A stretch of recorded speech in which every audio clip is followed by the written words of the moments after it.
Ladies and gentlemen, welcome to part 2 of the Anti-Season 2 guide. This part is going to be covering characters L through Z, Lars through Zafina in alphabetical order. If you want to watch part 1, which covers Elisa through Kuma/Panda, then the link for that is going to be in the description below.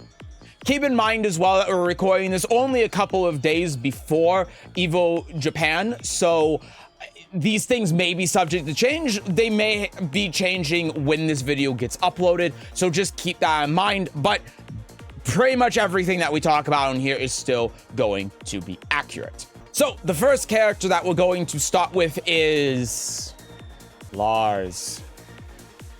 And Lars, unfortunately, has a lot of changes, as you can probably tell from the timestamp. It's going to take us a while to get through, so let's just start.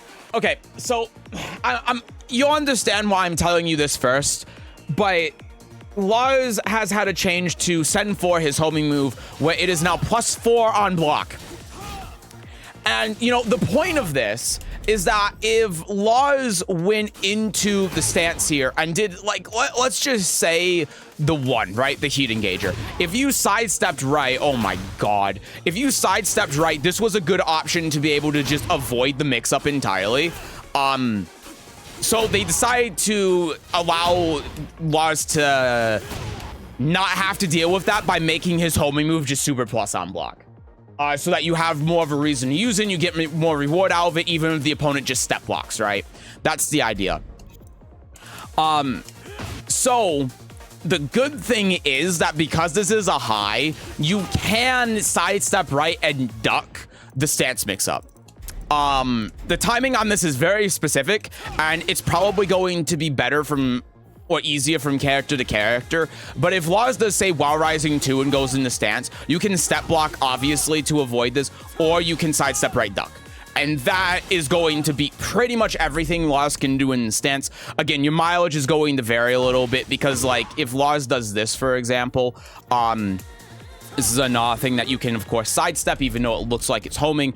But if Lars does this here, as we kind of demonstrated, then the timing on it is a little bit weird, where, like, depending on the character, it can hit you. And again, depending on the timing. So, like, you can see there, I was able to dodge it, but sometimes you can't. It's just, it feels random with Lars and some other characters. But if I switch to another character, then it's going to be easier. Like if I switch to like Elisa or Lili or someone like that, it's going to be easier and more consistent to be able to do this. So mileage definitely varies a lot depending on the character that you're playing. And then, of course, like, if you watch the first part of this, the common theme is that when an opponent goes into a stance and does a stance mix-up like this, you can power crush. That's a similar case here, too, but also keep in mind that Lars' low is launches on counter hit, and it's +6 on hit because he needs it, clearly. So yeah, the main thing here, just to keep in mind, is that to avoid this, sidestep right duck. And that is going to be relevant for a lot of the odd changes we're going to talk about as well. So let's get into them. And so the reason that we're talking about this is because there's a new thing that Lars got in Silent Entry as well, and that is this Power Crush 1+2. And the problem with this, just conceptually, is now if Lars does down forward 2, which of course now leads into which now on counter hit leads to the heat engager guaranteed, if you block this and try interrupting with even a 10-frame move, you can see that the Power Crush blows through it. Now, granted, he's not doing a ton of damage with this, but he also, if I remember right, gets a guaranteed follow-up here, and the Oki afterwards is really good, so it's a little bit more dangerous than how it looks. Now, of course, like, you could try grabbing him out of this or something, because he is -3, but again, this comes back to the sidestep right duck, right? Because, again, like, Lars is a pretty terrible character to demonstrate this, because he's very inconsistent with it, but if I could actually do this right, I think I wrote down my notes wrong. I think it's actually sidestep left duck. Yeah, but you can see with Lidia, we're able to do this a hell of a lot more consistently. than what we were able to do with Lars. Yeah, so I think I just wrote down my notes incorrectly. Yeah, look, see. Yeah, it's sidestep left. Again, depends on the character, because you can see how much more cleanly we're able to sidestep this with Lidia than we were with Lars. So just keep that in mind.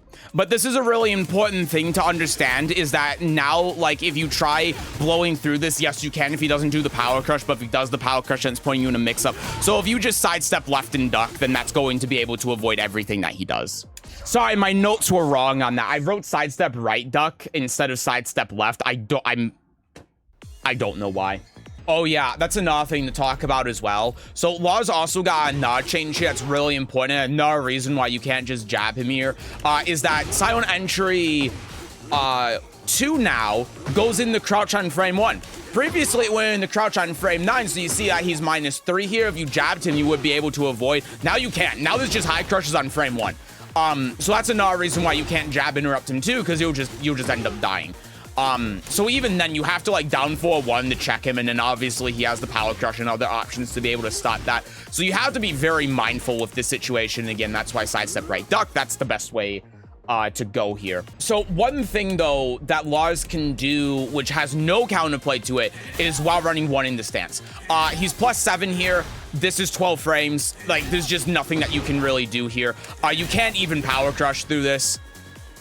Yeah, you can't even power crush through this situation. This will beat it, because power crush comes out in frame 7. So you have to duck this. Like, that's the only thing I can say. Like, if Lars is running at you and you think he's going to do this, then you have to duck. But then of course he has while running 3. So the entire situation is just a whole, yeah, it's not great. Oh yeah, and then if you power crush as well, then 2 just counter hit launches. So like, there's no winning in this scenario. Okay, so he has a couple of moves that go into limited entry. From crouch 1+2, 1-4 goes into this. Dynamic entry 4 goes into this, like that. And then down back 1-4, which is where you're going to see it a lot. Or sorry, 1-3. The thing to keep in mind is that these are all +3.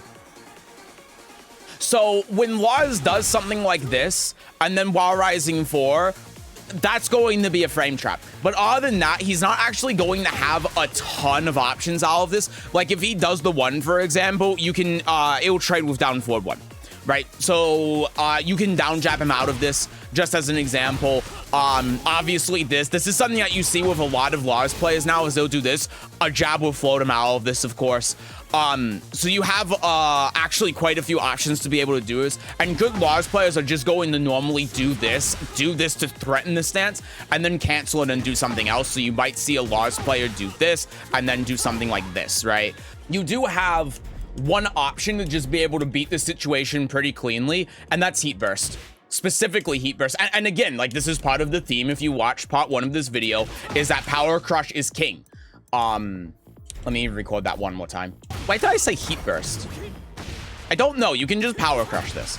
I have no idea why in my notes I said Heat Burst specifically. There must be a reason for it. If there is, I'll pop it up with text if I remember. I might have just forgotten.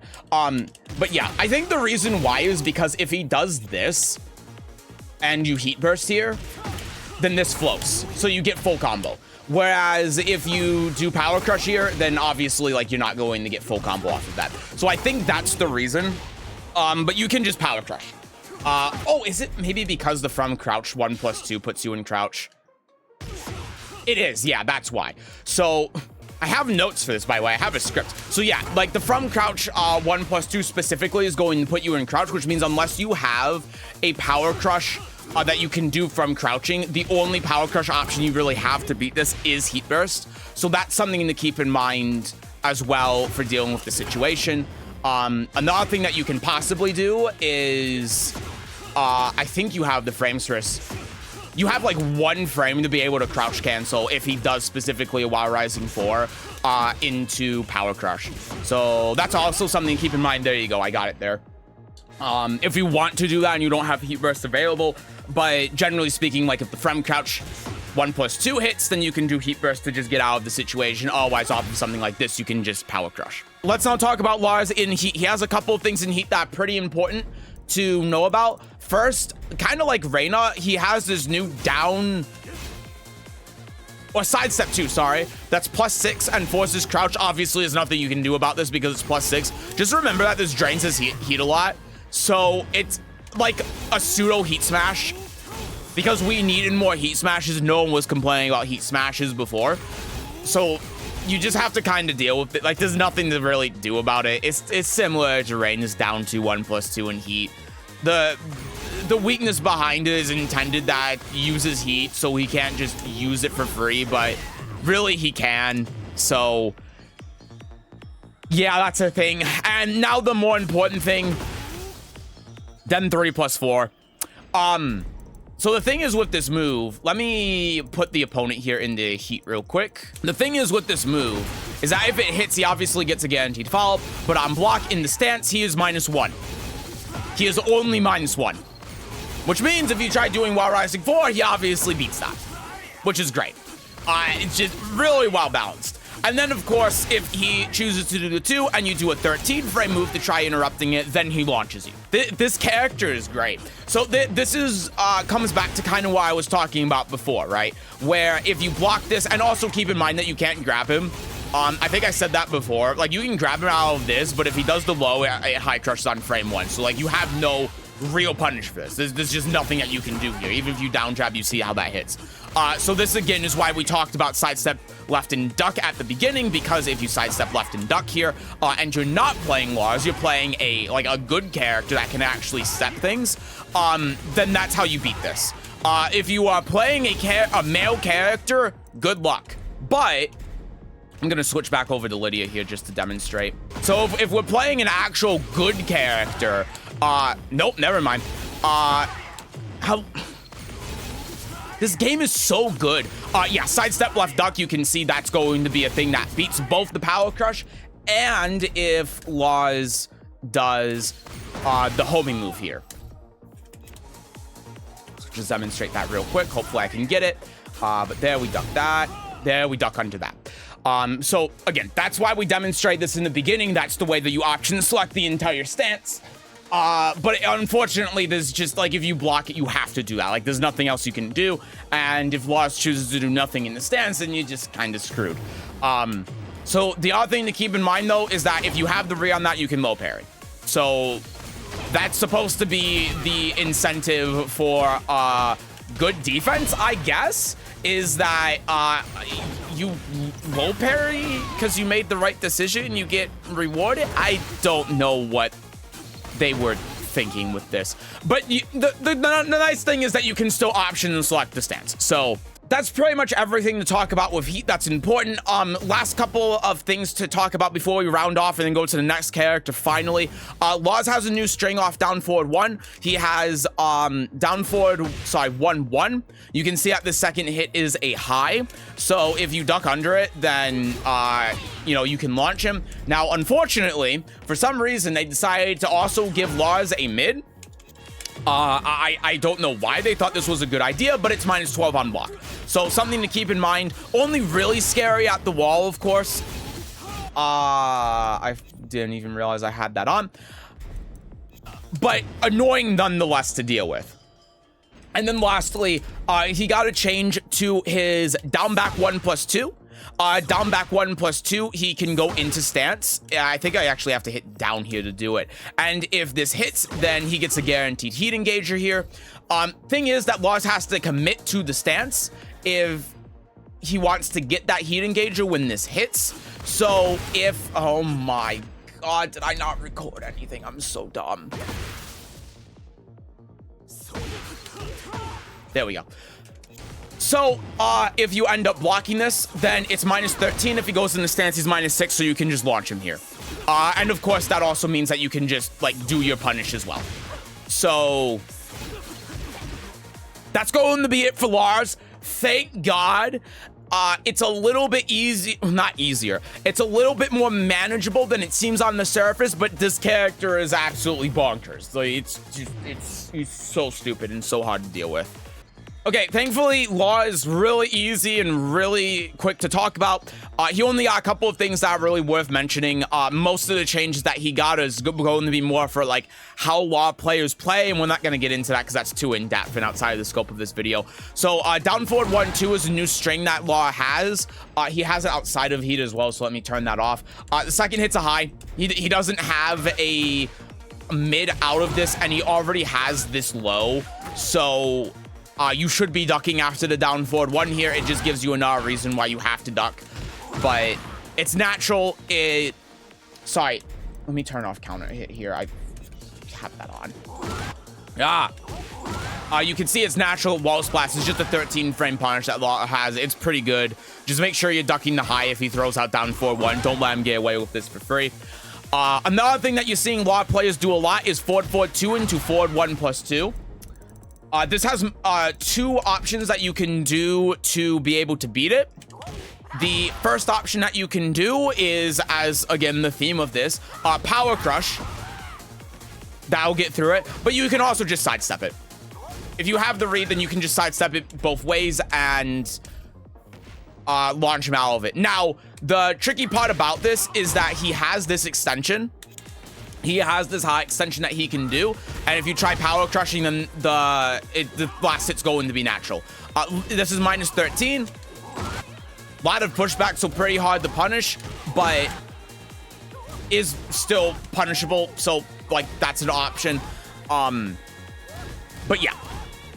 And then the last thing to talk about now is that he's had a lot of changes to DSS, right? So like while standing 4 now isn't going to give him heat engage guarantee on counter hit, which is pretty big. That's more of a change for him. But the important part about DSS now is that the heat engager, which a lot of laws, you know, would just throw out because safe mid 14 frame heat engager that's natural on counter hit after while rising 4 is now minus 11 on block. So not only is this not guaranteed anymore after while rising 4 and counter hit, but now if he just throws out in DSS, it's minus 11. So make sure you punish that, and he doesn't get to do that for free.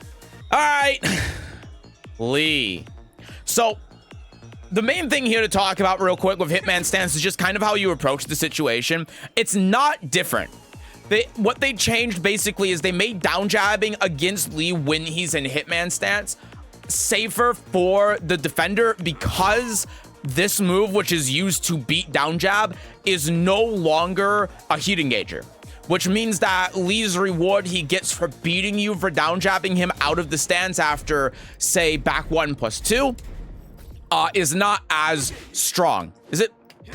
Sorry, I don't know what the move is. It just 1? It is just 1+2, my bad. So yeah, sorry, 1+2. But if you do this and then down jab, that used to be a heat engager. Now it's not.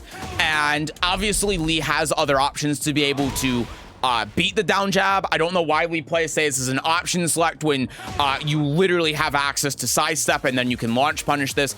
But yeah, like that option for him just throwing out the up 3 instance now to beat this is a lot less reward. So now Lee players are going to have to be more reliant on like sidestepping like this, and that's going to open them up more to like getting launched if Lee's sidestep out of the stance wasn't so good. Anyway, point is that, yeah, like the options for being down jab are still the same pretty much. The reasons for using down jab are still the same. Really, the only difference is that Lee gets a little bit less reward now if he gets the right read when doing that and wants to throw out the move in Hitman stance. Besides that, new change. Down forward 3-2-3. This is now a counter hit heat engager string that is also a full launcher. Absurd move, just stupid, brain dead. Something to keep in mind though is that this jails now, which means that the high is minus 10. Now, he can delay this last hit to Kingdom Come, but it's also minus 14, so make sure that you're punishing this. If he just does this, don't let him do this for free, and especially don't let him do this last hit when it's minus 14. One other big change as well with Lee is his slide. So the frames now, he's now +5 after the slide, and this means if you are Lee, and we do this, and then we try doing while rising 4 afterwards, which is something that was pretty reasonable to do back in season 1 because he was only +2, I believe. This will trade. And on counter hit, after this trades, it's not like he gets a full launcher or anything, but he does get a guaranteed core circle forward 4. Yes, I'm saying core circle forward 4 just to make the Lee players mad. So, you know, just to demonstrate this a little bit simpler, if this counter hits, then that's guaranteed. And, yeah, so that's getting 39 damage. That's, of course, getting to the wall, and that's giving Lee some Okies. So that's something you gotta look out for, too. And then, of course, if Lee does the slide here, and then does, like, Wild Rising 1, for example, that's another thing that he can do, and then go in the Hitman stance. If you get hit by this while Rising 4, the 1 just beats that, and it's a safe mid that he can just throw out like that. So it makes the slide in general a lot scarier, a lot harder to deal with. So that's just something you gotta keep in mind when dealing with this thing. Leroy was ridiculous. Such a dumb character. Still is.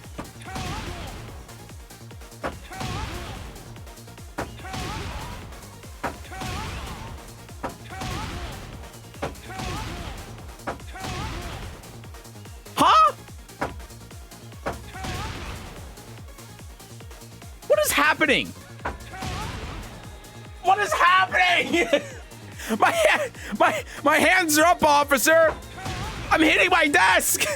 My keyboard is clear. My controller is up here. Like, look, I'm not touching it. Where's the button? Where's the button on my desk? There it is. Like, what is happening? All right, so the last thing to talk about here is in heat, new move down 1+2. This move you can sidewalk to the left, technically. So after like Lee does a heat engager here, if he does this immediately, I accidentally went in the crouch. Let me try that again. Thing is, technically, you can sidestep this to the left, but you can see also after a heat engager, it's just so fast, like you can't. So this is only something that you can realistically avoid while in neutral. And if I have Lee set up here to do like a jab into this, just as an example, come on, like you can see how the tracking on this is still absurd. Like, it really depends. There you could see I could sidewalk it left when the jab whiffed, but this, there we go. It's random. It's just random. This move is essentially homing. Like, look at this. It's ridiculous. But this is another move where it's actually better on block than it is on hit. Because look at the situation here on block. Lee's +6, and now when this is blocked, let's just say in a hypothetical scenario, right? He does this, boop, boop, boop, and then does heat dash, if I could actually, you know, do it correctly. Boop, heat dash +5, right? And then that's a counter hit string because, of course, this is 14 frames. He can do this into this and then go in the hitman stance and then try, like, I don't know, something stupid like that. That obviously doesn't work, but you get the idea. It just leads to a lot of frame trap situations for Lee that are very strong for him, like this into down 2, for instance. That's a frame trap because 16 frame move. Like, those are some frame traps he can do. They're very strong for him. So this is a very good move for Lee to be able to just throw out for free and get some good frame traps off of it. But if it hits the opponent here, you see how much they get knocked back, right? So that means as well, because of the knockback, that Lee just loses control of the neutral if this move hits. Like, even if he does this into while running 3-4 or something. Let me actually get hit by this. For the Oki situation, depending on the timing, like if he does it too early, then this first hit will just whiff, and then you can sidestep the second hit if you wake up backwards like that. And if he does it too late to try to catch that, then the mid wake up kick will, there you go, will float him out of it. So he actually just completely loses control of neutral here if this hits, and that's obviously terrible. But then if it blocks, the frame trap situation is insane. So if you know that Lee is going to throw this out, just try sidewalking it because it's better on block than it is on hit. All right, Leo, back 1-4. Like, this is just absurd. You can't sidestep this anymore, so Leo gets this mix up for free. Now, there is a way to beat this, and you're not going to like it. But the way that you beat this, Power Crush. If Leo goes for the string that leads him into that big plus on block situation, that new thing, you can Power Crush through it. that's going to be one of your go-to options to beat this stance. If he does the hot kick, if he does this, if he does this, then all of these are beaten with Power Crush. And that means as well that if he does this, you obviously have to take a risk ducking, and then he can hot kick you for it if you do that. So if you want to mitigate that risk, then Power Crush is the way to go for that. The other thing too in this stance is that the mid now, the heat engager is -10. It used to be safe. And obviously this is a high. That's the plus on block one, so you can duck under that. So there are multiple points here where you can interact with this and you can engage with the mix-up, even though Leo is +9. Now, the caveat here to this is that if Leo does the 2 and you Power Crush here, then you get counter hit launched. So, like, it's not a great solution. It's actually quite abysmal, and it's really annoying to deal with. But it's the same with the 4 as well. If you block this, that also can give Leo a counter hit launch if the Leo has good execution. So you're kind of damned if you do, damned if you don't, right? Now, again, like the other thing too, though, is that the moves that counter hit launch you for doing Power Crush, you can duck under both of them. They're the only moves Leo has to be able to deal with it.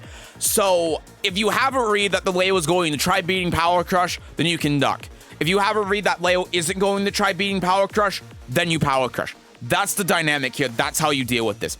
It's really annoying. It's really stupid. It's absurd. But that's what you do.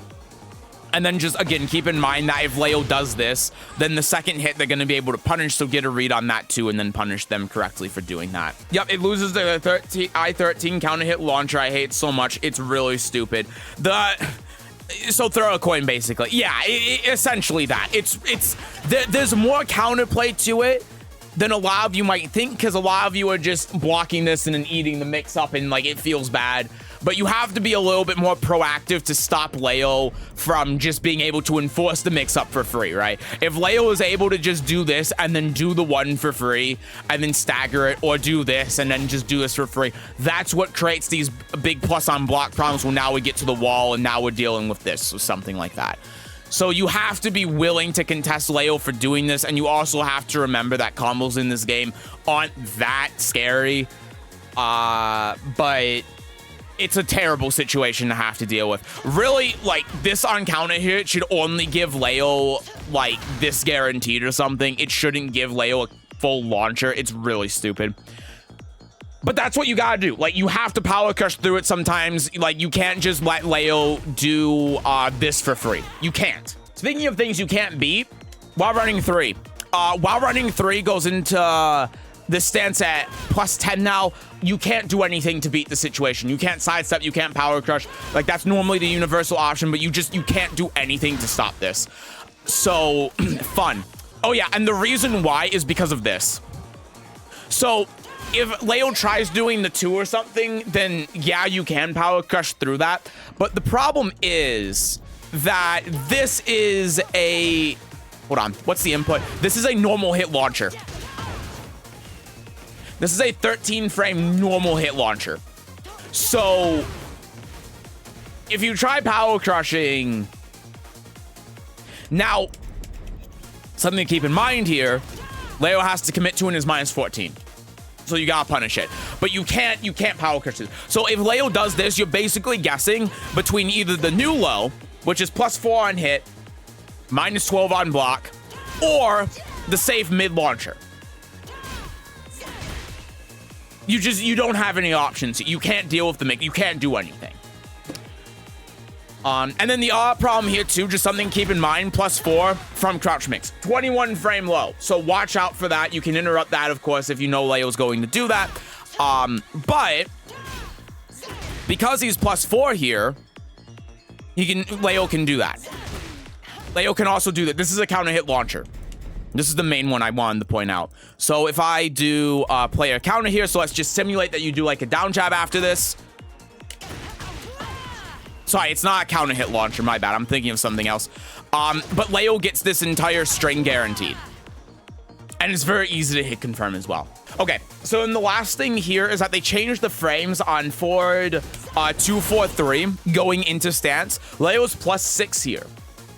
And because of that, even though you're being forced into crouch, you can heat burst the mix-up. This isn't the same plus 10 situation as the while running 3. If we do this, and then let's say that we go here, you're being forced in the crouch, but you can heat burst to get out of it. So the only way that Leo can stop that is with the low. Now, of course, if you don't have heat burst available, then there's no counterplay to it. So you have to kind of save your heat burst to be able to deal with this situation. This is not the first time we saw this. We also saw this with Lars with Storm Crouch 1+2. I don't know why this is a thing that they're doing where they're making heat burst like an actual burst to stop specific points in offense. But welcome to season 2. Okay. Leroy. In my opinion, I'm gonna tell you my bias here. Not that it's really relevant, but just because I want to get it off my chest. I think Leroy in season 1 was the most underrated character in the game, bar none. And I think in season 2, this character is bonkers. One of the reasons for that, sidestep 3+4. This is a new move that he has now. There's no counterplay to this move. Just straight up, there's nothing that you can do about this. If you try to power crush Leroy out of this, then he has one of the best lows in the game, back 4. Homing, +4 on hit, -13 on block, and a counter hit launcher. So if you try power crushing Leroy here, then you just die. Straight up. Fun game, right? But on top of that, no, it gets better. Because now, for some reason, they decided that, Leroy actually didn't have enough options in Hermit. So, if you just power crush him at all now, you can get grabbed. Fun! Oh, no, it gets better because they still thought, no, Leroy actually, he still doesn't have enough options when he's in stance. You know what we need to do? Yeah, what we need to do to really make Leroy like well-balanced and well-designed is give him the ability to heat smash while in stance. So if you block this and then try power crushing, you just get heat smashed.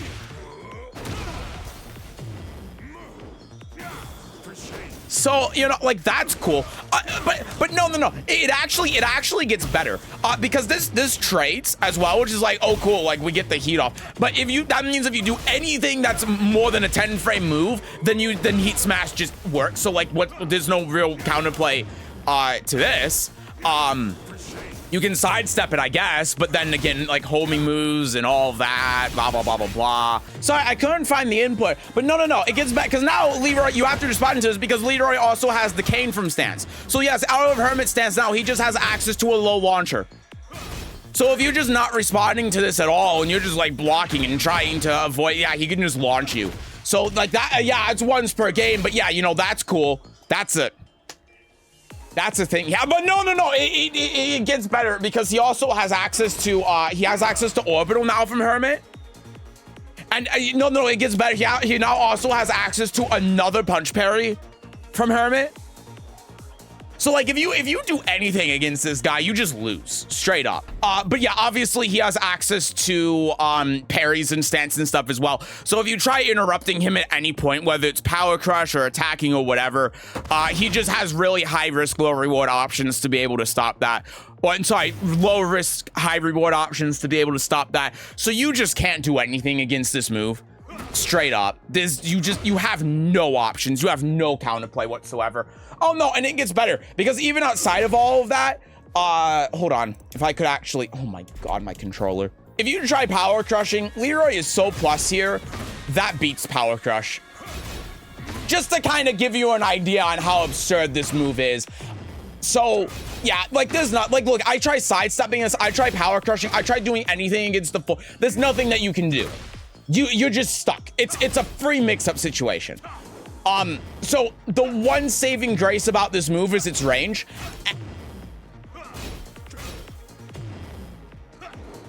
Yeah, if you're at like range 3, then Leroy will whiff and then he'll die. And that's always been Leroy's weakness, is range. He can't really do much when he's all the way out here. He has to kind of be in your face. So that's the one thing about this move that gives it a little bit of counterplay. But if you block this move, you're just screwed. And it's not like some of these moves we've talked about, where like Lee's down 1+2 we talked about earlier, where they're better on block than they are on hit, because on hit you stay standing and he's +8. So if this is knocked down, this would be better on block than it is on hit. But this is a move where it's actually designed to be good both on hit and block instead of only on block. So good luck. Oh yeah, and then Leroy can also just do it into itself. So welcome to the infinite death loop of Leroy Smith. What about Rage Art? No. 4 beats it. 4 beats Rage Art. Also 2 beats Rage Art. So Leroy can do that. Like, we're not even talking about all of the good stuff he has. One of the things that he has in Heat now, just to talk about, you know how back 1+2 is -10? In Heat, this is -9. Oh, no, and. No, sorry, turn off the counter hit real quick. And in Heat, you know what this does in Heat? Give me Heat. It gives him a guaranteed follow-up now, a normal hit.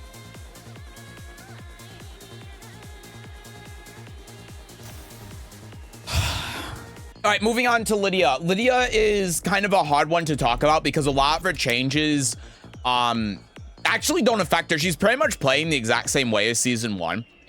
The big thing that people are talking about is her combo damage. I'm gonna show you realistically what her combo damage looks like with 0 stacks.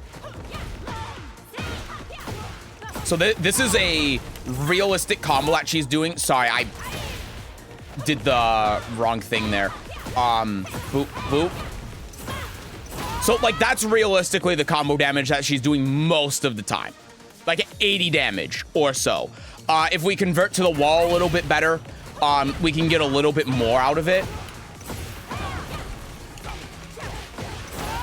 Right, so we get, like, 90 there. That's the same combo that she was doing in season 1. So, that hasn't really changed. The part that's changed is her broken and absurd combo damage she gets now when she has 3 stacks because she can do forward, 3. This doesn't really actually change too much in most scenarios. I should also point out that the combo damage here is like realistic and off her best starter. So like if she does while rising 2 here and then does a combo, this is the kind of damage that we're looking at. I messed up there, my bad, sorry about that. So let's do that. Boop, boop, boop, boop, boop. So again, like 90 damage, you know, that's about what's realistic for Lidia in terms of combo damage, right? So if we turn the enhanced state now to 3, which again, like she's going to get realistically in round 4. I've seen some stuff on Twitter and saying Lidia can get 3 stacks in round 1. Yeah, she can theoretically if the opponent doesn't know how to play against her at all. Against a good opponent, that's never going to happen. So at 3 stacks, like again, this is more of an ideal scenario. So we do that. Boop, boop, here. So that's what we're talking, like 108 damage. Which is really good, but it's comparable to other characters like, you know, Brian and Asuka, and these characters are doing these off of like fairly safe launchers or just safe launches, like, you know, Brian with Orbital, Asuka with Can, etc., etc. And again, this is ideal scenario. So if we do it off of like a WoW Rising 2 here, boop, boop, convert to the wall, go here.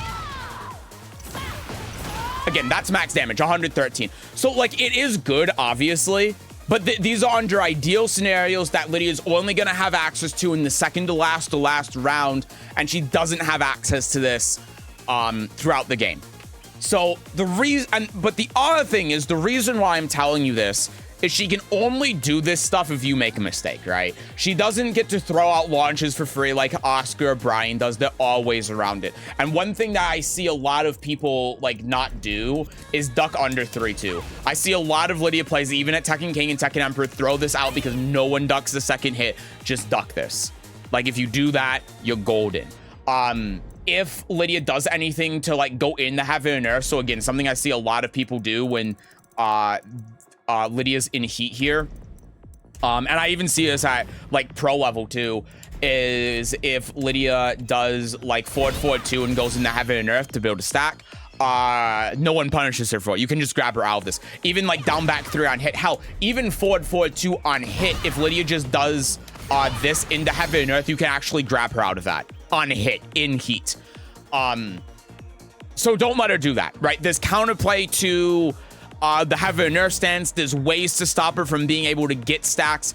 And if you know how to counter Lidia getting stacks, then it becomes a lot harder and a lot scary for her to do that. Let's just say in a scenario, as an example, that let's say that Lidia is in heat here and she has 0 stacks, and let's say she does down back 3 into heaven and earth, right?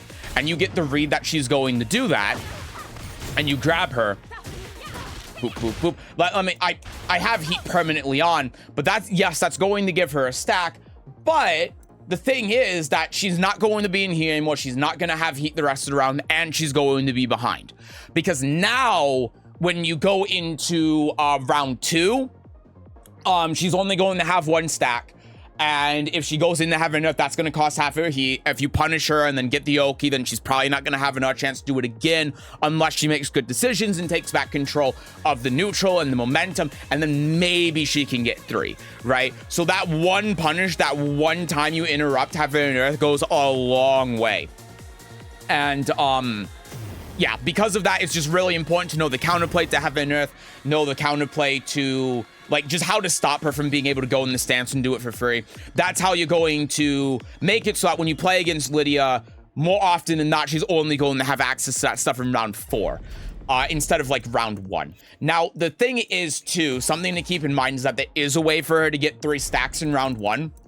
And I'll show you what that looks like here. If I turn this off here and then let me turn heat off. And I'm showing you this more so that you can look out for it. But if she does something like counter hit forward 2 or core circle forward 4 here and then goes into here, that's going to cost half. She can do this and then she can go in the stance and then you attack into it. She parries, she gets heat back, and then she heat smashes. That would be the way she gets 3 stacks. Realistically, this is never going to happen. Another way that she can do it too is she can do like this and then go here, manually go in the stance, which again, you can grab her how she has to hit you, and then she can heat smash, right? These are a couple of ways that she can do this. And so the way that you counter this, so if she does horse 2, and I do heaven and earth 2, you can see you can just punch parry her. And like every character has a punch parry that can do this. Some are obviously better than others, but Lidia has to think a little bit more on her feet if she's just doing this. She can also like cancel the stance, of course, and then go from there, and then that's a way that she can get more stacks.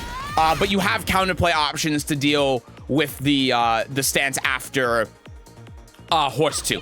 And that's why you see a lot of players like Exo, if you notice how he plays, he'll try delaying the 2 a lot to try going around this parry, but you can see that the active frames on this parry are so long that even if we delay this, it'll still get parry. I have to wait till like the last frame before I can even do that. So yeah, like those are things to just keep in mind, right? You gotta know like the anti-Lidia stuff. You gotta know the counterplay to it. And again, the reason I'm bringing all of this up is because it's just so much more important now because of the stack stuff being stronger than it was before. But ultimately, it just comes down to like, if you know the matchup, it's not going to be that difficult to deal with. Besides that, a couple of things that I see a lot of Lidia players doing that aren't very good. Forward 3 sequence. This is -11 on block, -4 on hit. It has a follow-up. This is a high. It leads into the same situation as forward 2. If you step block here, if you sidestep right block, it avoids everything except the 1+2 in horse, which is -1 on hit, so who cares? And if you sidestep right duck, it beats everything besides the horse 3. Yes, including the 1, including this, and including her new move. This move is just garbage. You just don't have to worry about it. That's true also off of course circle forward 4 by itself. And another thing with Lidia 2, a really good option to deal with her is sidestep right duck in neutral. because it deals with her main tools that she's going to use in neutral. So if she does like back 1, for example, if she does down back 3, like these are the common things that you're going to see Lidia doing out in neutral. If you sidestep right duck out in neutral, then it's going to avoid everything, including the new core circle forward 4. So those are some options that you have as well. Just some things to think about here. I got lazy on that last one because I forgot I demonstrated it. But yeah, and obviously, if you jab her out in neutral as well, and she tries doing the core circle forward 4, then that's another thing that you can like float her to do that for as well. So don't be too scared of this. This is more of like a tool that you use out at long range to try getting this, or as a punish. It's not really something that you're going to use as a homing move, or see Lidia use as a homing move, as long as you're playing the matchup well. So there's that. The other thing as well, the last thing to talk about, which is also going off the 4-3. 4-3-2, this says it's -4. It's actually -12 on block. The frame data lies to you because it takes Lidia 8 frames to be able to exit stance. Every time she goes into stance, you have to subtract another 8 from the frame data. So this is -4. Same with this move, the new red poppy. This is -12, not -4. And the charge version here is +8 on block. It's the same as horse 4 on block. And if you block this, and Lidia does any mid, so I'm just going to have her do the fastest mid here for the sake of demonstration. You can power crush through the charge version, but you can power crush through any mid that she does out of here. So the only thing that she can do to beat power crush here is either block or do the low, but the low doesn't actually do anything special on counter hit, so it's fine. Yeah, and then obviously if she charges this, you can step in and then launch her. Even if she half charges this as well, you can step in and launch her. It doesn't really do anything on normal hit. If the second hit hits normally because you get caught trying to step, that's when it's going to be -12, and she's made +24, so you can't power crush through like the 1 for the mid, which is scary when she's in heat, of course, because this is going to transition into Heaven and Earth and then allow her to do this. It also on block gives her Heaven and Earth at +10, so you can't punch parry the mid unless you have a 3-frame. Oops. Unless you have a 3-frame parry. But yeah, that's pretty much it. Nothing really going on new with Lidia. You're pretty much playing her the same as Season 1. You're playing against her the same as Season 1. It's just more important that you know the matchup so you can stop her from being able to build up her stacks for free. But she's not really doing anything different in Season 2 as opposed to Season 1. Okay, Lili doesn't have anything really different to deal with in Season 2. A lot like Lidia, you're just playing against her the same as Season 1. The main thing that she has is she has this now, which is +4, which frame traps with this. That's really it. Lili actually can't do a whole lot with +4. She can force mix-ups afterwards by trying to threaten with this, but if you start contesting her with jab or something while she's doing all of this stuff, or down forward 1 or whatever, she actually doesn't have a lot of options to really be able to punish you for doing that, unless she tries doing something risky like hop kick or down forward 2 or something like that. So just something to keep in mind is that even though this is +4, it's a high, and unlike a lot of characters, there's not a whole lot of safe things that she can do with it. And if you block whatever she does afterwards, then you get your turn back.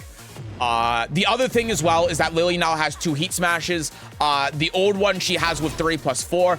I guess, yeah, she does 3+4, 3+4, and it doesn't completely remove her heat bar. It just uses a little bit of it.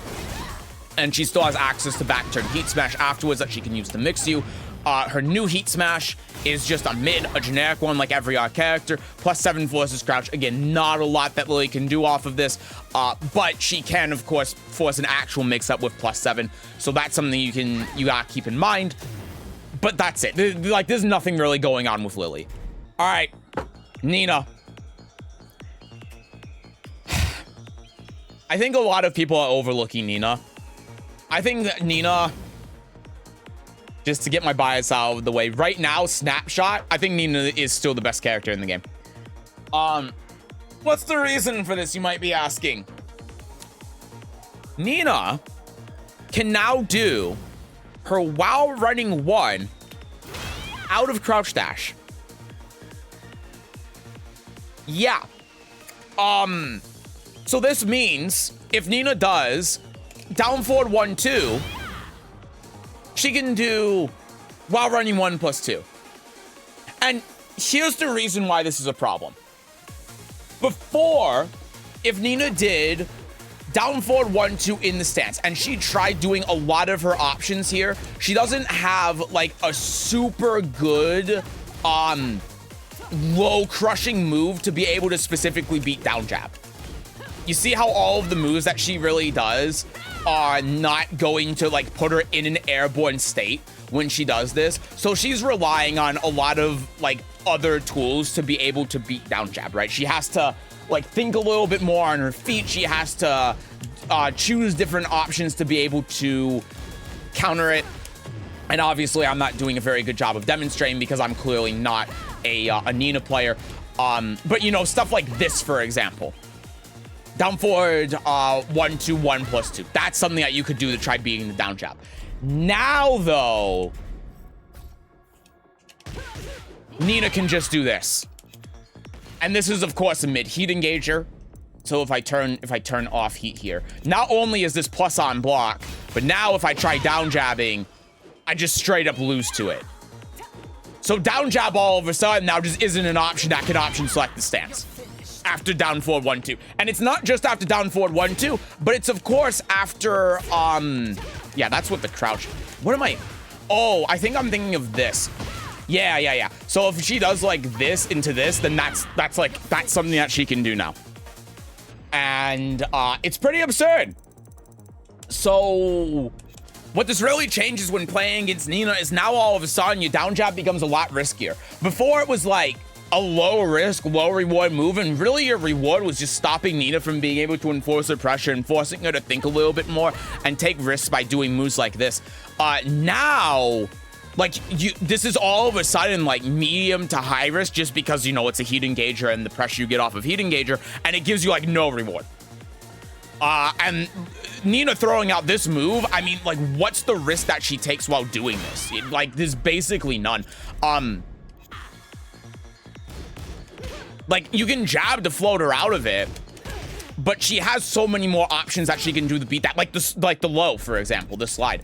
So, yeah, it's just all around like a really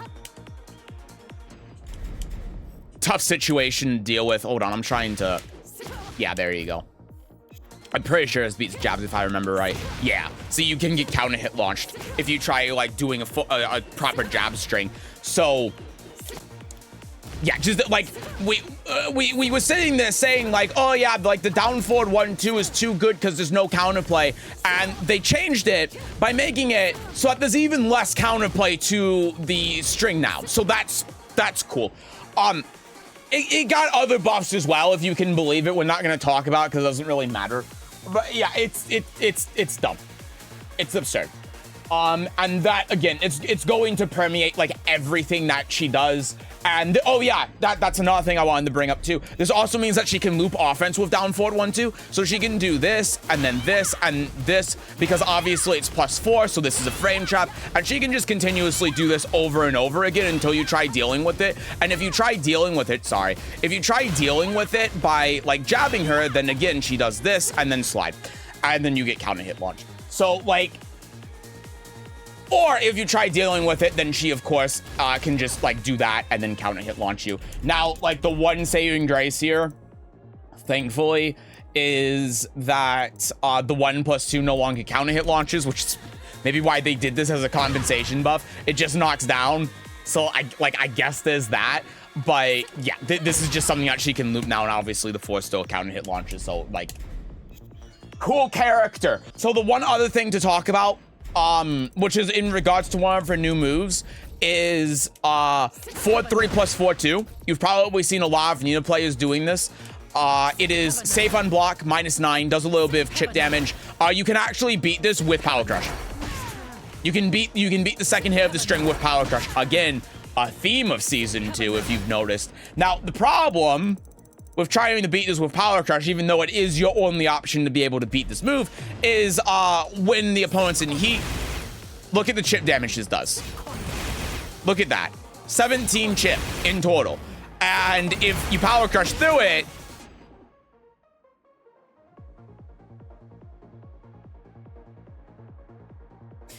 Just 43 damage for free. So yeah, that's... But that's all you, that's what you have to do. That, genuinely, that's your only option. So, good luck. That's Nina. She's dumb. She's ridiculous. All right, Paul. Death Fist and Heat is safe. All right, moving on to Raven. Raven got a lot of changes that are very complicated to like go over fully. So hopefully we can all stay on the same page.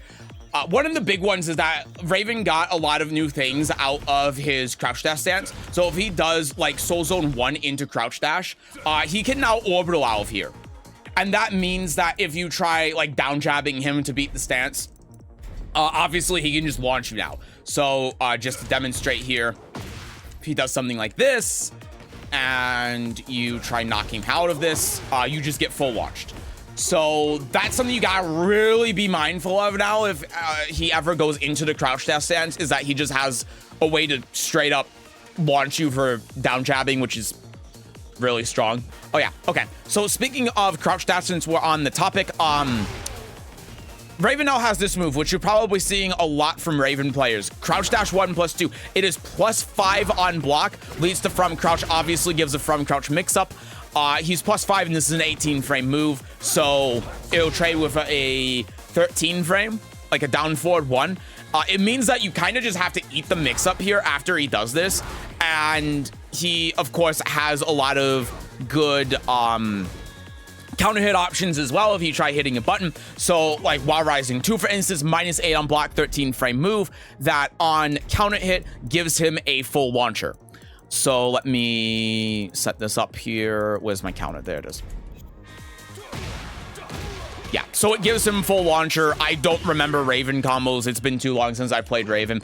But yeah, that's an option he has. This is another move that, in my opinion, might be a little bit better on hit than, or on block than it is on hit. Although with the distance that you fly away, maybe not so much. You just have more defensive options here in general. Now, of course, if you think he's going to do the mid, then you can power crush through it. Probably not worth it considering the frames on it, but that is an option that you have. And if you just try blocking the low, the one saving grace here is that a normal hit, this is just +8 and does a mild amount of damage. So you're not taking a huge risk here ducking when Raven is in crouch. But of course, he has other options that he can do from crouch to be able to catch you if you're not on your toes. So you have to be really mindful of that. But yeah, that's just one thing to look out for, is the from crouch mix up he gets out of there. And a Raven player that is a little bit more astute can crouch cancel this into another one. I'm not very good at it, but this is like that is something that he can do. So if you're being super defensive, then he can continue his offense without having to end it with like the WoW Rising 2 or something. So that's also something to keep in mind. So now let's talk about Raven's Soul Zone. So he got a couple of things that are really dumb. Soul Zone 3, -1 on block. And so the problem with this is that Raven can do this in the back turn at -1, and he has an 8 frame move from back turn. So if you try jabbing him after this, you just get hit by this straight up. So that's a way that he can check you afterwards. So he does get a true mix up out of here. You might be saying, well, Seth, you can down jab out of this. And that's true. But if you down jab, then 4 beats down jab -5, heat engager, that low crushes. So while it is going to be most options that Raven does out of here, it's not going to be all of them. So in my opinion, the best way to actually beat this mix-up is with a mid power crush. If you have a high power crush, then good luck. But a lot of Raven's lows from back turn are actually super slow. So like down 3, for example, is 25 frames. And most characters' power crushes are going to be faster than 23. So you're going to be able to actually cleanly beat not only most of the mids, including the 8 frame back turn 1, but also a lot of the lows too. If Raven does, what's in the other one here that I wanted to demonstrate? Yeah, if Raven does here, forward 4-3 plus 4. This is a 23 frame one. Again, most characters have a power crush that's going to be able to beat this. So most of the lows that Raven's going to do here are going to also lose the power crush just in terms of speed. Now, the one thing that he can do to beat this is forward 4, because this is a 16 frame low, but it doesn't do anything special on counter hit, and it's already natural on normal hit. So it's not going to be doing anything extra on counter hit. So if Raven does this and you know that he's going to go in the back turn, power crush is probably a mid power crush is probably going to be your best bet to be able to deal with this. Now, the problem is that you're actually going to be able to see demonstrate because the first hit of Raven's power crush is a high for some reason. Not that. You can see that because the down 3 actually does high crush. If you are a character like Azucena or Oscar or Victor or someone with a high power crush move after this, then the 3 is just going to straight up launch you. So you are having to take more risk in that regard. But yeah, mid power crush in the situation, really good option to be able to beat this. And then last thing that you can do here after this, sidestep right duck. That's going to be another big thing that's going to be able to beat most of the stance, including if Raven here does, let's say, the jab. Again, the 8 frame move from back turn, that's going to be beaten by sidestep right duck. So really the main thing that he has to be able to beat this is, I think it's forward 3, or is it just 3? Is it back 3? It's back 3, there you go. And back 3 is going to give him a guaranteed follow-up here. Yeah, that's the guaranteed follow-up that he's going to get. It's not a ton of damage, but it is something. So that's something to be wary of. But this is slow enough, at least, that this is why sidestep duck is a good option. Because if he does this, and we time it right, you can see that we can actually go under the high here with the right timing. So it's something to look out for if you're just a little bit late in your timing here when you're trying the duck. But as long as you time it right, this is going to be a good thing to beat everything, and a mid power crush is going to be a good way to beat everything. Couple other things to talk about as well. For some reason, they made the frames on his back turn armor move, the frame stop on frame 6 instead of frame 8. So this is going to be faster than most power crushes. The only power crush that I can think of off the top of my head that starts on frame 6 is Lili's Do Glide 1+2. I think there's one R1 that starts on frame 6, but I can't remember it. But this is one of 3 power crushes in the game that start at frame 6. So that's just something to keep in mind. This is a little bit faster. Soul Zone 4, this move has variable frame data now. I don't think that this is intentional because it's not in the patch notes, but they changed this move in general from being launch punishable to being minus 13 or 14, minus 14.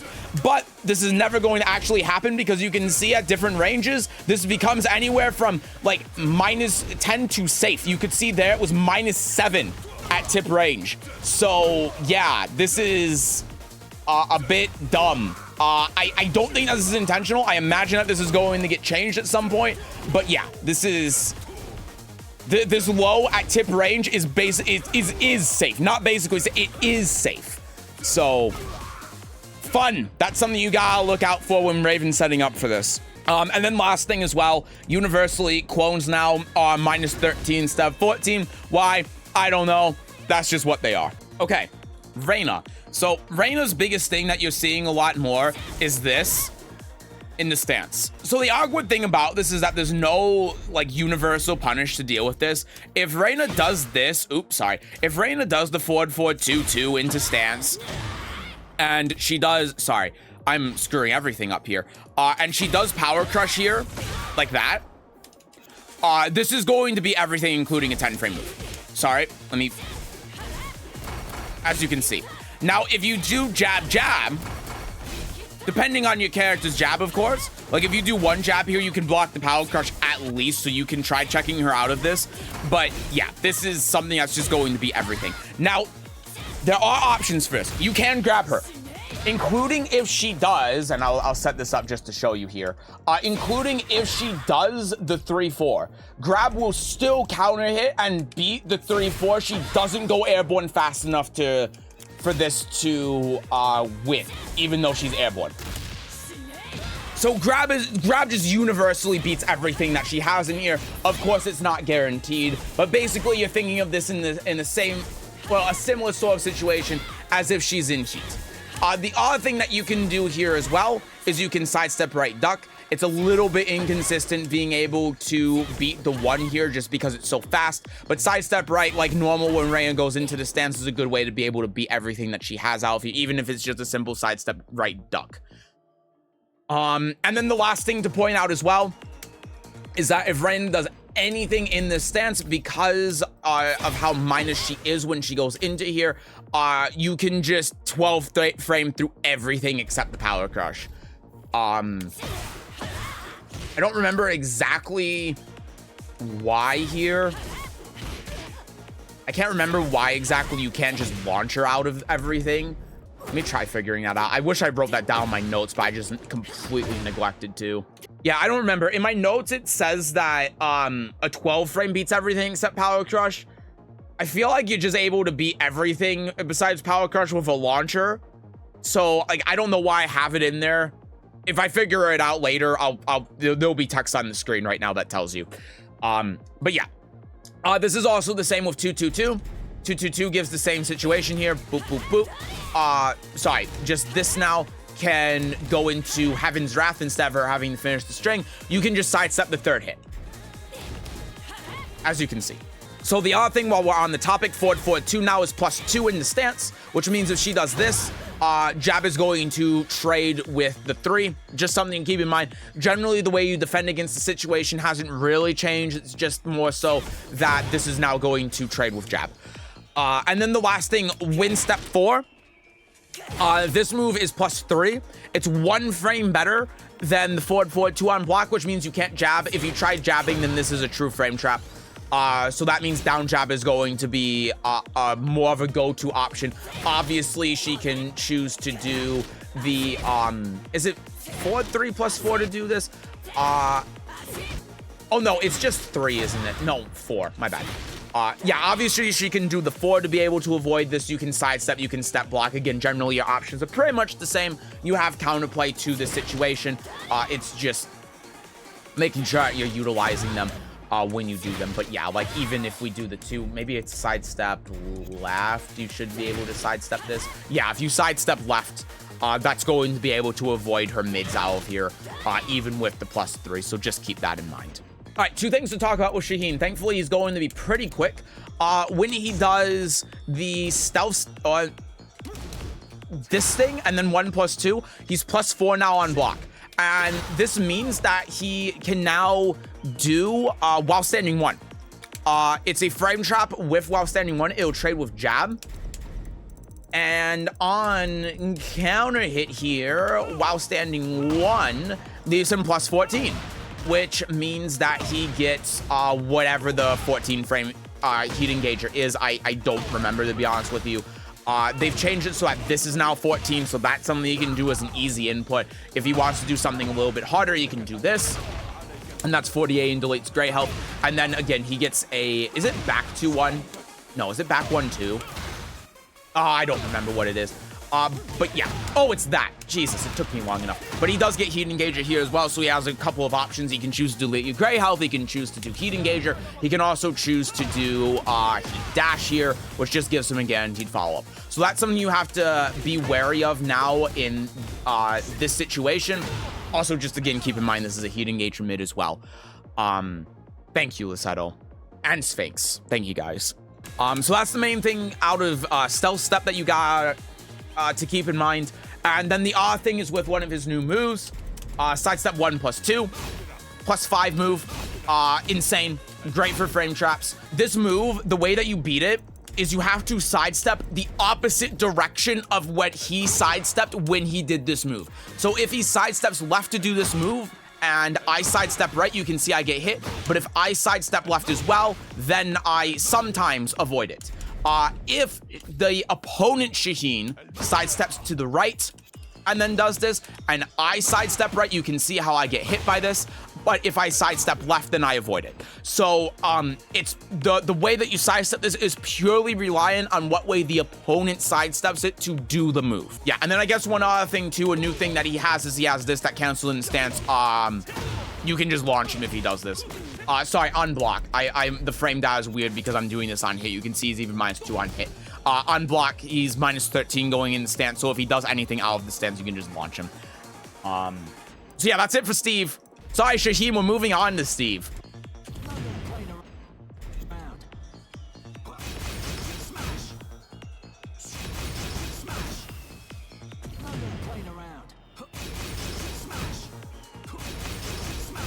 Is there anything else to say? Like, this is Steve. This is just how he works. Okay, there are a couple of things to talk about here. I think everyone knows about this, but just in case you don't. Peekaboo 2 goes into Lionheart, +5. There's, like, no counterplay to this. Basically, what you have to do here is if you think he's gonna do the mid, you power crush through it. But then if you power crush through it and he has a read on that, then he does the unblockable, and then you get launched. It's a tornado on normal hit. In fact, let me set them off of here. I actually don't know how to go in the Lionheart manually, which is hilarious. But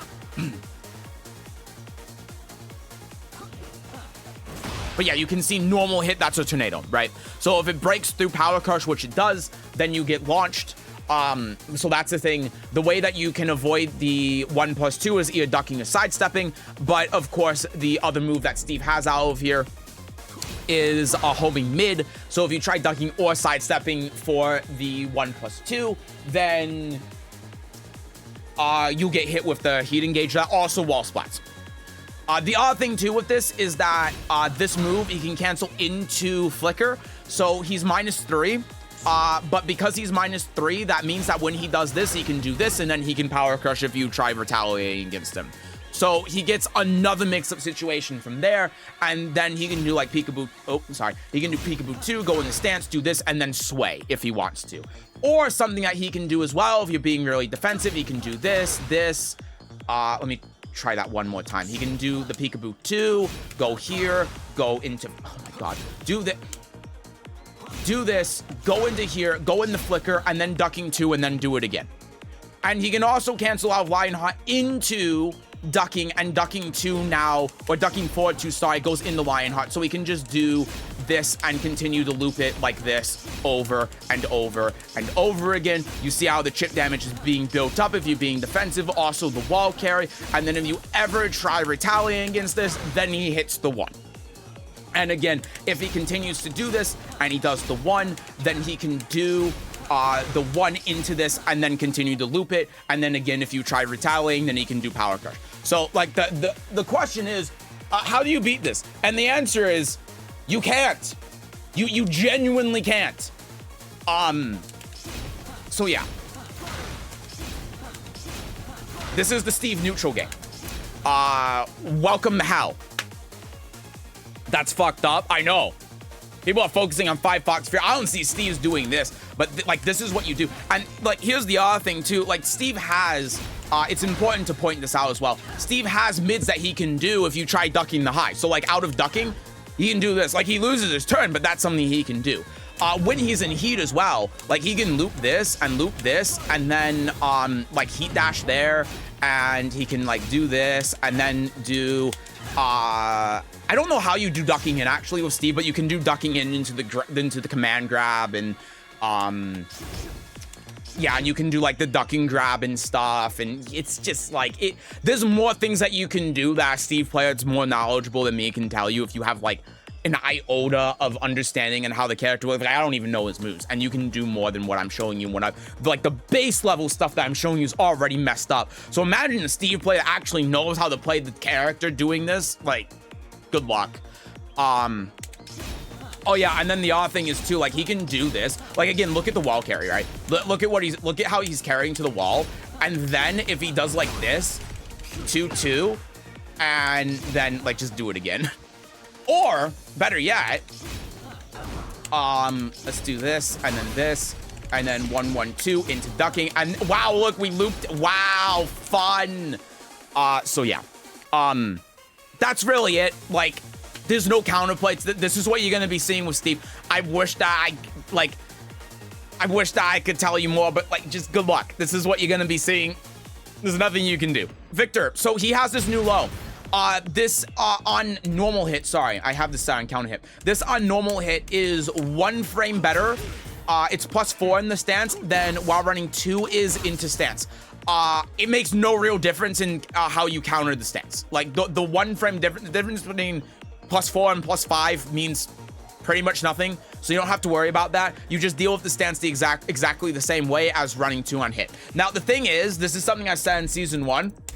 While running 2 is better on block than it is on hit. For a lot of the similar reasons we've talked about before, but look, if Victor goes into stance here and he just gets kind of caught with his pants down. So how do you, there's a way to be able to go into this stance afterwards. I don't remember how to, but oh, maybe it's with the 1-1 stance transition. But if he does this and goes into stance and you get hit, then he has to like commit to certain options. And otherwise, if he doesn't go in the stance and look at the distance. So if Victor's running at you, more often than not, it's better for you to just try blocking the low. Because if the mid hits you, as long as it doesn't wall splat or anything, like this idiot isn't going to be able to really do anything afterwards to be able to like mix you in the same way that he can after while running 2 is blocked. So yeah. Now, when he is in stance, there has been a couple of changes to how you deal with the situation. Generally, before, sidestepping was a pretty safe thing that you could do against Victor. Now he has a couple new options to be able to stop that.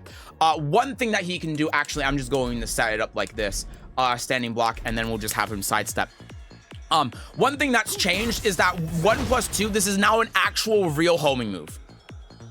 So that's cool. But the other more important thing is that he now has this move down 1. And this move, even though it doesn't have the homing property on it, is homing, is a 18 frame mid heat engager. The 18 frames doesn't affect like how you attack into him after these situations because he has other moves like the 1, for instance, which is 13. That's still going to be the go-to, the beating like jabs and stuff. But the important thing is that this stops sidestepping completely. So if you try sidestepping, it's all of a sudden gone from like fairly low to medium risk to high with high reward to all of a sudden being like high risk because Victor just gets the heat engager, it goes in your face, and then he can force the mix up over and over again. Fun. And then the other thing that Victor has that's really important is that this now goes into stance at +19, which again gives him a free mix-up, which allows him to be able to loop the stance pressure on hit. If you do end up blocking this, then it's launch punish while on block. So if I do this here, like one thing as well, he can delay the second hit. It's -14. It's always been -14. And if he goes into stance, he's -10. He doesn't have a power crush out of this stance, so you can just launch him if he commits to that. And that means at minimum you can always do your 14 frame punish. That's the saving grace here. But yeah, this is just dumb. All right, so Xiaoyu got a couple of new things. Again, mostly still playing season 1. One thing that you're going to be seeing the most is her down forward 2 string. She now has a mid out of it, -14. She, of course, still has the high, and she has a cancel out of it by pressing down. The cancel here is, as you can see, launch punish while on block. So a lot of Xiaoyus are doing this as a gimmick to try forcing a mix-up with the mental frame advantage. It's not real. If you have a read that she's going to do this, you can launch her. And the nice thing, too, is that these other hits on counter hit don't really do anything on counter hit. So if you just throw out a launcher after she does down forward 2, it's relatively safe. It's like medium risk because, yeah, you're risking getting counter hit by the second hit. But you're getting a huge reward out of it with the launcher. And we'll just do the second hit here. You can see that doesn't do anything on counter hit. It looks like in Tekken a move that would counter hit launch, but doesn't do that. And then the high doesn't do anything on counter hit either. If anything, it resets neutral. So you're pretty safe doing that stuff. It's the same with back turn 1 as well. Back turn 1, 2 also has a cancel on it now. It's the same thing, -16 on block, so you can just launch her out of it. She also now has a back turn power crush, but her back turn power crush is actually reasonable in terms of frame that. It's -14 on block. So there you go. From crouch down forward 2-1. and from crouch down forward 4-4 are moves that Xiaoyu's doing a little bit more now that are better. The from crouch down forward 2-1 is minus 13 on block, so you can just punish her for doing this. Boop, boop. And see, it says in frame dial wise that she's minus 8, but she goes in the back turn at minus 8, and she has that back turn power crush. You can just 13 frame to go through it. Anything more than that 14 frame move will be beaten by the power crush, so just keep that in mind. She also has the parry from back turn, so that's also something you have to keep in mind, but generally unless she's doing like the power crush or any of that stuff, you can just 13 frame move. So yeah, like there's a little bit of a dynamic that you have to worry about, but generally speaking, those are your options. Then the odd thing that she has as well is this. This is safe on block. Both hits are safe on block. You can low parry the second hit. I don't know if this changed. It was just in my notes for some reason. I guess just because I've been seeing a lot of Xiaoyus do this. And then the last most important thing here, probably to talk about, is her back turn heat smash got a huge nerf to it. KOP. If we do this in the hypnosis and then do hypnosis 2, so go in the back turn, do this, you can now actually power crush through the mid. They've changed the plus frames on the back turn heat smash, so it's only plus 10. So if you have a read that she's going through the mid where charge or uncharged, you can just smash through it. So you actually have counterplay now to the hypnosis stance after heat smash. Crazy. But yeah, that's a really important thing that Stanford pointed out. That's important to know, is if she does the hold on. If she does the back turn heat smash here and then does the 4, then that's going to be power crush. So the move is a high, but this is a risk that you are taking by doing this because it's a full launcher. Now the Xiaoyu has to take a risk because you can duck under this, and then if she does the low, obviously you're blocking the low as well, so it's being everything except the mid. It's more scary at the wall than anything, but just know that you actually do have options now to be able to beat the situation instead of having to hold it. All right, Yoshi, as a Yoshi main, most of the things that have changed with Yoshi are going to be things that he's like, things that you're going to counter. It's just things that he's doing, so it's not really something to think about too much. The two big things, though, to think about is, one, he has a 13 frame while rising punish now. That's not something he's had in like any Tekken game. Yoshi players have been begging for it for over a decade now. He has this, so keep that in mind, just in terms of like risk reward. If you use 13 frame lows against Yoshi and you use the while rising forward punish, he has this now, and it wall splats, so keep that in mind. But the main thing, up forward 1-1 and Kincho forward 1+2. Now, these go in the flea. The mix-up out of flea isn't that scary to deal with. It's not that oppressive because the lows that he has in his stance are this and this. So it's not that big of a deal. Like, they're very slow. They don't do a whole lot. And then the mid mix-up he has out of here is this. And sorry, I should also point out too, that's on counter hit. My bad. Hold on. Let me turn that off. That was like, oh my god. No, it just does that. It's +4.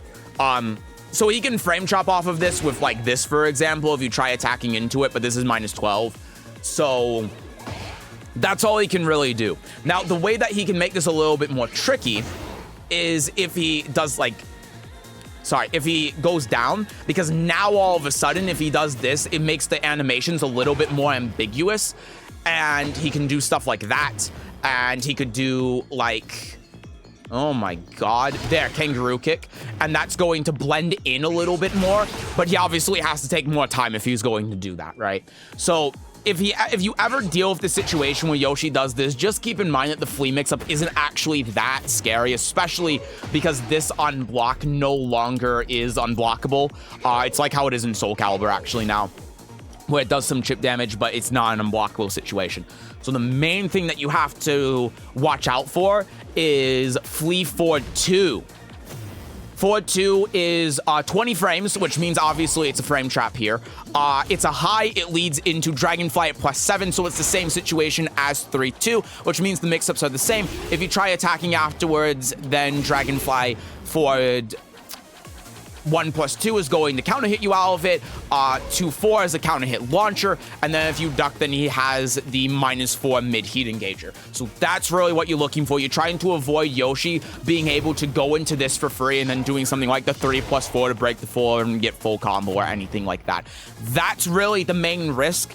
That's the main thing that you're dealing with, and you're gonna see Yoshi's doing this a lot because Kincho doesn't really have any good mix-ups out of it, and this is kind of the best thing that he has because this low is actually reactable, and a lot of really strong players will react to this offline, and that means this is going to be a really big go-to option for a lot of Yoshi players. So just understanding how that dynamic works is going to help you a lot, and being able to really like gauge and understand how this whole situation works and deal with it properly. Oh, also keep in mind too, if you try power crushing through here, then this is a counter hit launcher. So you don't want to try power crushing through this. Instead, you just want to like duck if you think he's going to do the high, not necessarily the lows, because if he does the mid, then it's no big deal. And then just make sure that you're watching out for this kangaroo kick. It's 25 frames. You can react to it. You just have to be sharp, especially if he's trying to mix it up with like this, for example, because that makes it a little bit harder to differentiate between that and the skull splitter.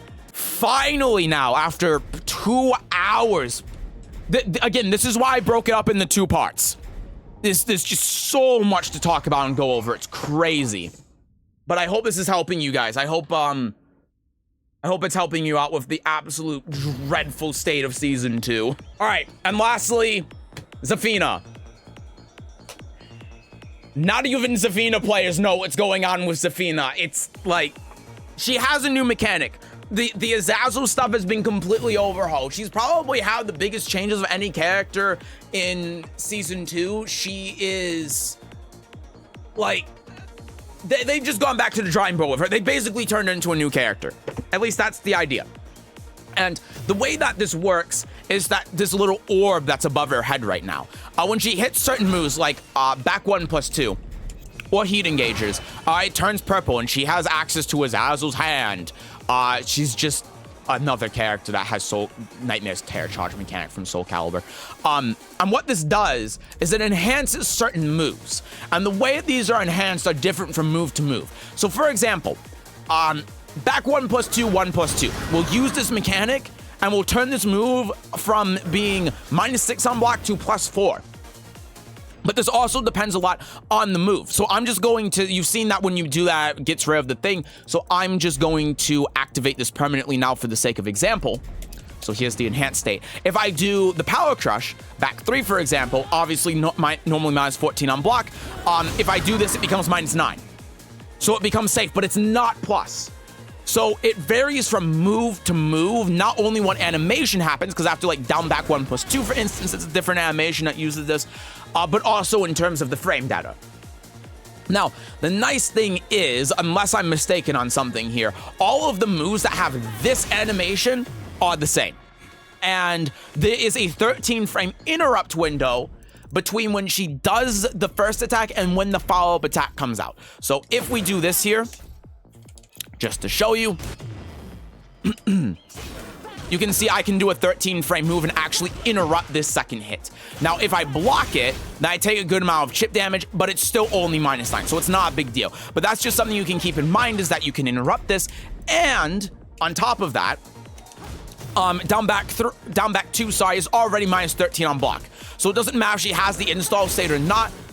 You can just punish her regardless if she does the follow-up or not. And again, from what I can tell, this is true of all of the moves that have this animation.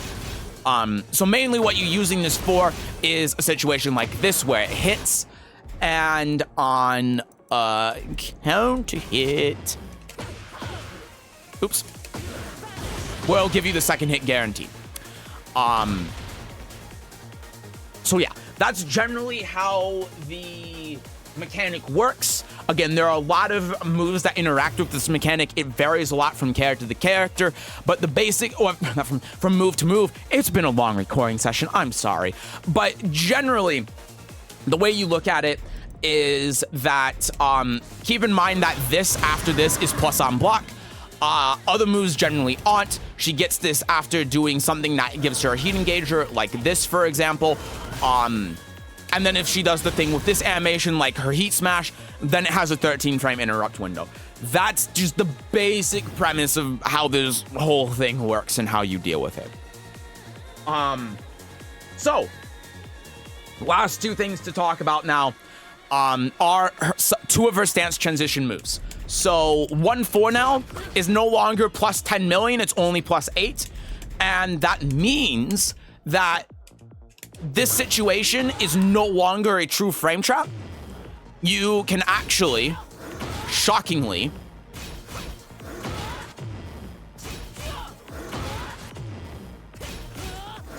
sidewalk this. There we go. Jesus. You can sidewalk this now. You can also, of course, power crush it. But the problem is, if you power crush it, she can do this. And this move, if the 10 frame hits, will counter hit and beat power crush. Same with her low. Her low knocks down on counter hit. So power crush isn't a great option here.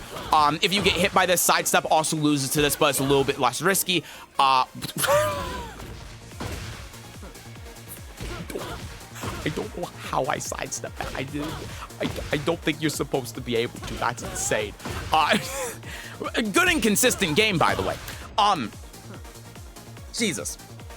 But yeah, stepping is a little bit safer, but is safer than doing power crush because you don't get the counter hit, but power crush can go through a couple of options. The odd thing she has in Tarantula as well, while we're talking about it, just in case they change anything, is they gave her this as a power crush now, and this seems really slow and really bad because if, one, it doesn't launch anymore, but two, if you do like down 4-1, you can still block it. The point of this is that it's supposed to be power crush like this. So this is supposed to be her like anti-power crush option out of stance. That also beats moves like down 4-1. So in case they change anything with how this dynamic works in the future, that's just something to think about as well. That's probably the intention of that move. And the other thing too, that makes this a little bit more important, is that while running 1+2 now is a +6 instead of the +8 with 1-4. And that means that +6 14 frame move, power crush can beat this now, right? So she has less options after this to be able to beat power crush. And so let's just demonstrate this here just for the sake of example. If we end up blocking this now and then power crush, you can see that we actually go through that move here. Now, if you have a high power crush, this obviously isn't going to work. So just something to keep in mind. But yeah, so the options that she has is the power crush like we saw, the 2, and she also has the 1, which knocks down on counter hit and gives her the 2 guaranteed.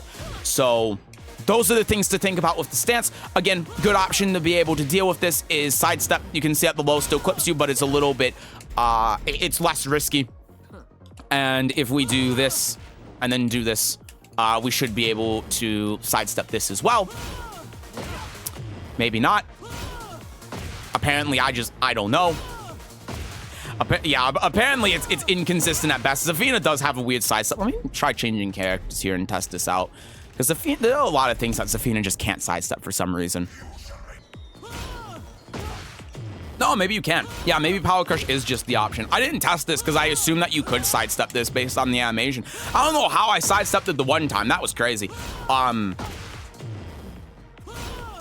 Genuinely no idea. Like that must have been a bug because like you shouldn't be able to sidestep this. But yeah, like sidestepping can still avoid the power crush. It can avoid the down forward 1.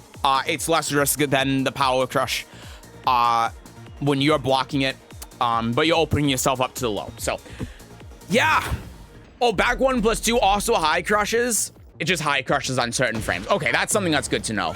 Well, thank you, love. Yeah, this high crushes, so fun. Something to think about if you're trying the jab checker in certain frames. But yeah, that's it.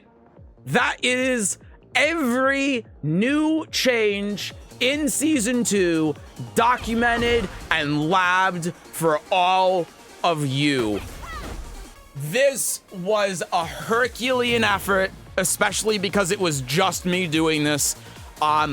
Thankfully, the Twitch and YouTube chat were here to help me out when recording this. That's why I did this on stream. That's why you saw all of the lovely people down here in the chat. So big shout out to everyone in the chat for helping me out with some things I may have forgotten about or didn't explain enough. Thank you all for asking questions as well so I can clarify things, and thank you for clarifying things for me as well. Again, I did all of this by myself, so this was a huge amount of effort. It was a ton of work, and I'm glad I could get through it and help all of you guys who are struggling with Season 2. There are obviously going to be things that I still got wrong. There are going to be things that maybe I overlooked or some things that I may not have explained properly.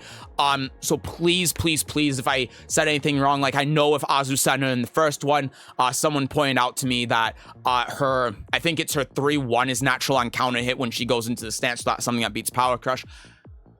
Something I just completely forgot to mention. So please, if I forgot anything, say in the comments so that people that are coming into this video can get that extra help in case I screwed up. But yeah, thank you all very much for watching this. Thank you all for sticking through me with this. I'm tired. I'm exhausted from labbing. But for anyone that watched the entire thing, thank you very much. Watching especially very long videos like this is the biggest thing you can do to help support the channel. So thank you very much. If I could be so greedy as to also ask you to like the video if it helped you out, and if you want to see more like this, please feel free to subscribe down below. I would appreciate it an absolute ton. So yeah, again, I hope these videos helped you. If you want to catch part 1, that's going to be somewhere over here whenever we start ending off the video. I just hope that this helped you all out. I hope that this documentation in Season 2 can help people out in the future. I'm gonna go lie down now. I'm just talking in circles. Thank you all very much for watching. I hope you have a great rest of your day, and I'll see you in the next one. Bye-bye. I wanted to mention as well at the end of this, like my overall thoughts on like Season 2 changes now that I've done everything. Okay, so now that I've labbed, this is for the recording, by the way, just something I'm going to add in before the end of it. Okay, so now that I've labbed all of the characters, I'm going to give you my thoughts on Season 2. My overall thoughts, I don't think that the problems are actually as prevalent as people think that they are. There are some characters that definitely stand out as being a lot more BS than others. It's the end of a 2-hour-long video. I can say bullshit. They're more bullshit than others. Characters like Azucena, Leroy, Steve, Lars, some of these characters are very clearly way overtuned to a point where I can't imagine that either A, they were done by the same balance team as some other characters, or B, they had to have been rushed and completely skipped through QA. Characters that maybe were looked at or touched upon later on in the patch cycle as opposed to the beginning, or maybe vice versa, just a time thing. But for most characters, this actually isn't an issue. Characters like Elisa, for instance, there's clear counterplay to the stance transitions after like DES forward 1+2 or DES down 2, which is just you sidestep right and you avoid everything. A lot of characters also didn't really get anything at all. So we look at characters like Lee and go, oh my god, Lee's room, which is something that I thought at the beginning too. But there are some other characters in here like today we talked about Paul or Lili. Lili's probably a better example, that really aren't doing anything different than they were doing in Season 1. So I think that we have had way too much of a focus on the characters that have been really overtuned and are extremely strong, where the overall picture of the game right now is it's more just the same as Season 1. That's not necessarily a good thing, but having looked at everyone, I don't think that the game is as bad as people say, and I don't think it's as bad as I was thinking. It's given me a new perspective. The other thing as well about Season 2 that I've learned from doing this is that they are really trying to push for the idea of using Power Crush as a defensive tool. Pretty much everything that more than half of the characters, these new stance transitions that you've seen and I've talked about the counterplay to it just being Power Crush for most moves. Jin's while running 3 as an example. And that's also why they've given characters the ability to do Heat Smash in stance, is to specifically be able to beat Power Crush. So that means moves like Jin's while running 3 that go in the stance, give him a mix-up out of stance that can be option selected with Power Crush, and then he has Heat Smash while in Heat to be able to cover that. And that is their idea of using Heat to be able to allow characters to show more player expression, is that now these plus on block moves that lead to stance transitions that can be just option selected by Power Crush now all of a sudden become a lot more powerful because of the threat of Heat Smash being able to beat Power Crush. I think that's the idea behind a lot of changes in Season 2.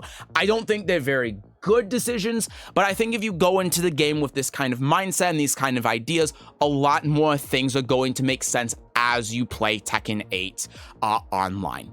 So, and then we'll transition into the last part of the video. But yeah,